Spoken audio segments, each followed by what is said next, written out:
नमस्कार, देवभूमि उत्तराखंड देख रहे हैं आप। आपके साथ मैं हूं हर्ष त्यागी। उत्तराखंड में प्रचंड बहुमत की सरकार बनने के बाद भी नए मुखिया को लेकर इंतजार लंबा होता जा रहा है और इस बीच देहरादून से लेकर दिल्ली तक बीजेपी में अचानक सियासी पारा चढ़ चुका है। कार्यवाहक मुख्यमंत्री पुष्कर सिंह धामी और प्रदेश अध्यक्ष मदन कौशिक को दिल्ली बुलाया गया।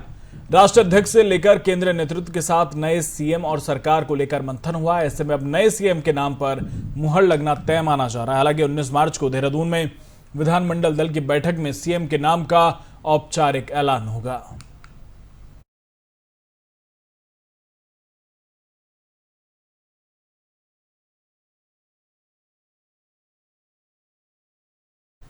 पांच राज्यों में कांग्रेस की करारी हार के बाद पार्टी राष्ट्रीय अध्यक्ष सोनिया गांधी ने सभी राज्यों के अध्यक्षों से इस्तीफा मांगा, जिसके बाद थलीसैंण क्षेत्र से पूर्व विधायक रहे गणेश गोदियाल ने विधानसभा चुनाव में मिली हार की नैतिक जिम्मेदारी लेते हुए अपने पद से इस्तीफा दे दिया है। साथ ही प्रदेश के 4 कार्यकारी अध्यक्ष रणजीत रावत, भुवन कापड़ी, जीतराम टमटा और तिलक राज बेहड़ भी इस्तीफा देंगे।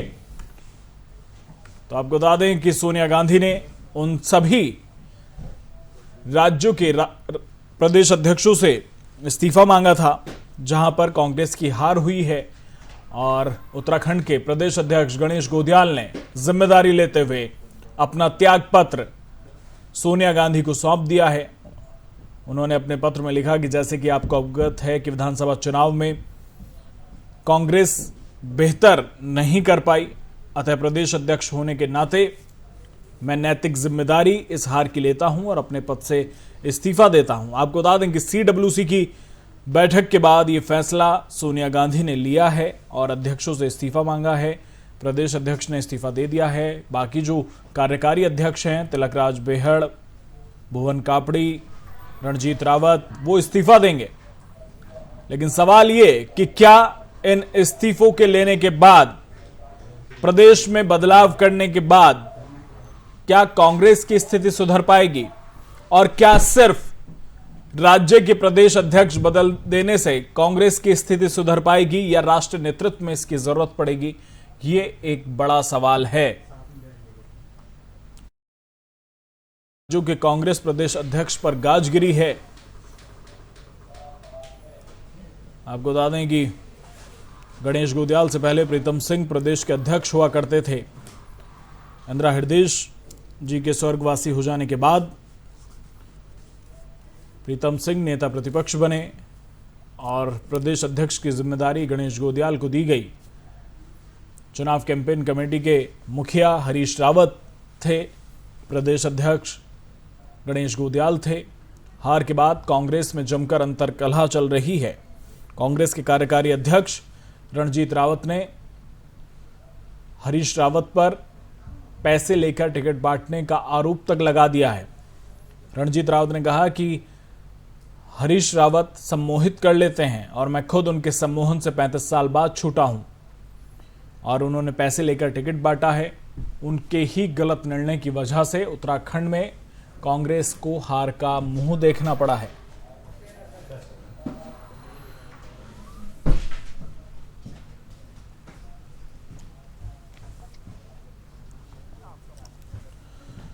और इसी पर बातचीत के लिए हमारे साथ कांग्रेस प्रवक्ता गरिमा दसोनी जी हमारे साथ जुड़ गई हैं। बहुत बहुत स्वागत है मैम आपका एफएम न्यूज में। बहुत धन्यवाद, नमस्कार। हार के बाद 5 राज्यों के कांग्रेस अध्यक्षों पर गाज गिर गई है। प्रदेश अध्यक्ष गणेश गोदियाल जी ने भी इस्तीफा दे दिया है। क्या प्रदेश अध्यक्षों के इस्तीफे लेने से कांग्रेस की स्थिति सुधर जाएगी? नहीं, मुझे लगता है कहीं ना कहीं आपको गलत सूचना है। हमारे प्रदेशों में और देश में पार्टी के संगठनात्मक चुनाव ऑलरेडी गतिमान थे। हम डिजिटल सदस्यता अभियान में जुटे हुए थे। हमारे वहाँ पीआरओ नियुक्त हो चुके थे और अलग अलग फेजेस में संगठनात्मक चुनाव जारी थे। ऐसे में पीसीसी मेंबर्स, एआईसीसी मेंबर्स का चयन होना था। प्रदेश अध्यक्ष का, राष्ट्रीय अध्यक्ष का भी चुनाव होना है और अगस्त तक ये चुनाव पूरे हो जाएंगे।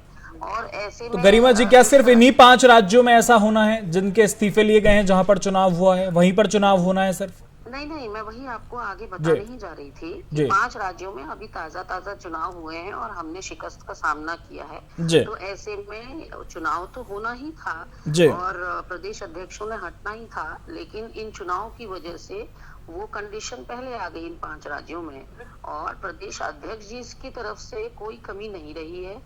हर मोर्चे पर उन्होंने अपने आप को साबित किया, किसी से कमतर वो साबित नहीं हुए। कार्यकर्ताओं में समन्वय हो, चाहे नेताओं में समन्वय हो, बखूबी गणेश गोदियाल जी ने निभाया, अपनी जिम्मेदारी का निर्वहन किया। और मुझे नहीं लगता है कि हार के लिए ठीकरा उनके सर पर फोड़ा गया है।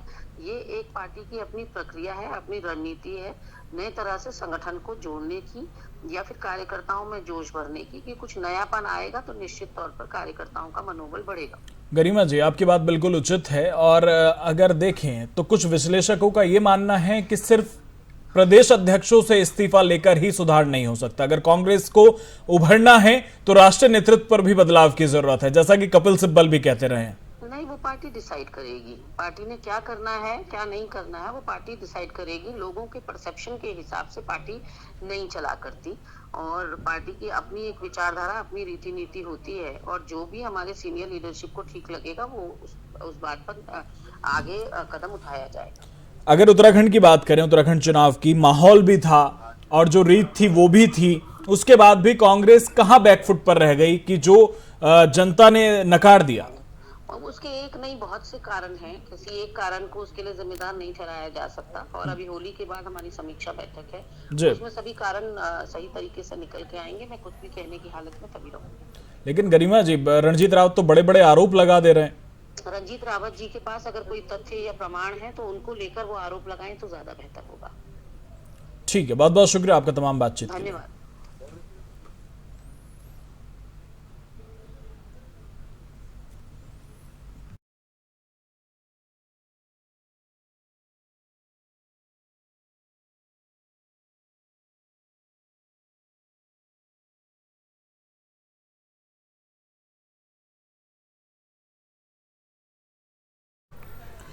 उत्तराखंड कांग्रेस कमेटी के अध्यक्ष गणेश गोदियाल ने विधानसभा चुनाव में पार्टी की हार की नैतिक जिम्मेदारी लेते हुए मंगलवार को पद से इस्तीफा दे दिया। इससे पहले उत्तराखंड में कांग्रेस की हार के कारणों की समीक्षा से पहले ही निवर्तमान प्रदेश अध्यक्ष गणेश गोदियाल ने मुस्लिम यूनिवर्सिटी के मुद्दे को कांग्रेस की हार का प्रमुख कारण बताया। गणेश गोदियाल ने कहा कि ये बात पार्टी को समझ आ गई कि मुस्लिम यूनिवर्सिटी के एक बयान ने चुनाव में पार्टी को कितना नुकसान पहुंचाया। गणेश गोदियाल ने कहा कि पहले पार्टी ने इसे हल्के में लिया, लेकिन अब इसकी गंभीरता समझ में आ रही है। गणेश गोदियाल ने कहा कि मुस्लिम यूनिवर्सिटी जैसी कोई भी बात ना तो हरीश रावत ने कही और ना ही प्रदेश प्रभारी ने, उन्होंने ना ही नेता प्रतिपक्ष ने कही है।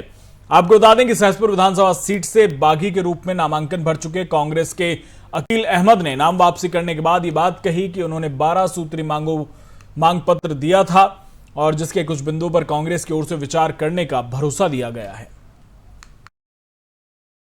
एक व्यक्ति ने एक यूनिवर्सिटी खोलने की बात कही और वो कोई इतनी बड़ी बात नहीं थी कि वो कोई कांग्रेस का कोई बहुत बड़ा पदाधिकारी वो व्यक्ति नहीं था। वो कांग्रेस की थीम लाइन नहीं थी, वो कांग्रेस की पॉलिसी में कहीं नहीं था यूनिवर्सिटी खोलने का। लेकिन एक व्यक्ति ने कहा, अब ये जांच का विषय है, पड़ताल का विषय है कि उस व्यक्ति ने अपनी मर्जी से कहा, किसी के कहलाने पर कहा, किसी के उकसाने पर कहा, और उसके बाद भारतीय जनता पार्टी ने उस चीज़ को तीर का ताड़ बना दिया। प्रधानमंत्री जी ने उस बात को स्वयं अपने मुंह से कह दिया और उसके बाद कांग्रेस पर उस बात को जबरदस्ती चिपका दिया गया। कांग्रेस ने बोला, कांग्रेस ने कहा, कांग्रेस ने कहा था। कांग्रेस का कहना अगर प्रीतम सिंह जी कहते, हरीश रावत जी कहते, मैं कहता, कोई और प्रभारी जी कहते, कोई सीनियर लीडर कहता तो बात मानी जाती। एक कार्यकर्ता ने मांग की। कश्मीरी हिंदुओं के जीनोसाइड पर बनी फिल्म द कश्मीर फाइल्स को कई राज्यों में टैक्स फ्री करने के आदेश दिए गए हैं, जिसमें मध्य प्रदेश, गुजरात, कर्नाटक, उत्तर प्रदेश, हिमाचल और गोवा, त्रिपुरा भी हैं। जिसे देखते हुए उत्तराखंड के अपर मुख्य सचिव मनीष पवार ने भी इस फिल्म को उत्तराखंड में टैक्स फ्री करने के आदेश जारी कर दिए हैं।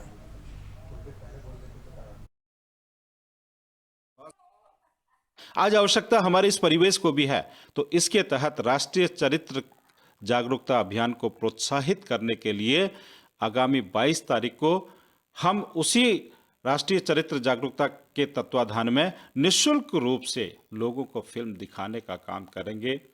हमने हॉल के शो बुक करा दिए हैं और बुक कराने पर जैसे जैसे उनका पंजीकरण होता चला जाएगा। 22 तारीख की तिथि हमने निर्धारित की है, उसके आगे पीछे का कोई समय यदि बदलेगा तो हम सूचना देंगे। लेकिन नौजवानों को, उन लोगों को राष्ट्रीय चरित्र को जगाने का प्रयास, उसको अनवरत और उत्तरोत्तर वृद्धि हो, इसके लिए कश्मीर।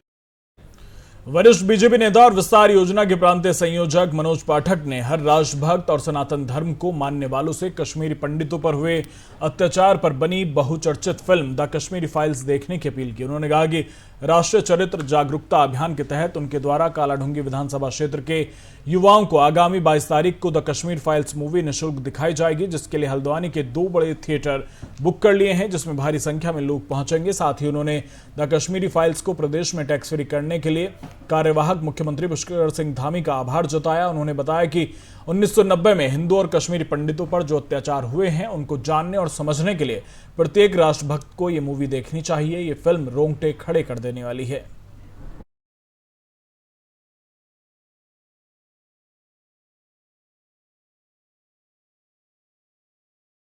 नगर पालिका परिषद कर्मचारी संघ मसूरी ने मसूरी नगर पालिका परिषद के सभागार में बैठक का आयोजन किया, जिसमें उनके द्वारा नगर पालिका प्रशासन और जनप्रतिनिधियों के द्वारा कर्मचारियों के साथ किए गए भेदभाव के बारे में जमकर विरोध किया। बैठक में मसूरी नगर पालिका कर्मचारी संघ के अध्यक्ष महावीर राणा ने बताया कि जब से वर्तमान नगर पालिका बोर्ड का गठन हुआ है, नगर पालिका कर्मचारियों की अनदेखी की जा रही है। उन्होंने कहा कि नगर पालिका कर्मचारियों के आवास के हाल बदहाल हैं, परंतु कई बार कर्मचारियों के द्वारा नगर पालिका अध्यक्ष और सभासद से उनके आवासों की मरम्मत कराने की मांग की गई, परंतु कोई इस ओर ध्यान देने को तैयार नहीं है, जिससे कर्मचारियों में भारी आक्रोश है। साथ ही उन्होंने बताया कि मसूरी नगर पालिका कर्मचारी संघ के माध्यम से 8 सूत्रीय मांग पत्र दिया गया और अगर उनके सभी मांगों पर नगर पालिका अध्यक्ष और अधिकारी 10 दिनों के भीतर सकारात्मक रवैया अपनाते हैं तो उनका स्वागत है, अन्यथा मसूरी नगर पालिका कर्मचारी संघ सड़कों पर उतरने के लिए बाध्य होगा।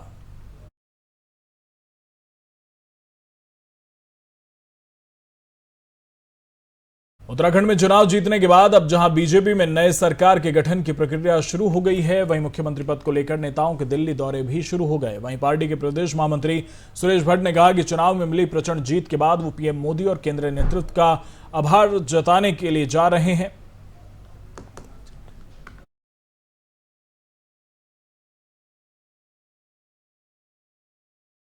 फिलहाल मेरे साथ इतना ही। बने रहिए एफएम न्यूज के साथ। नमस्कार।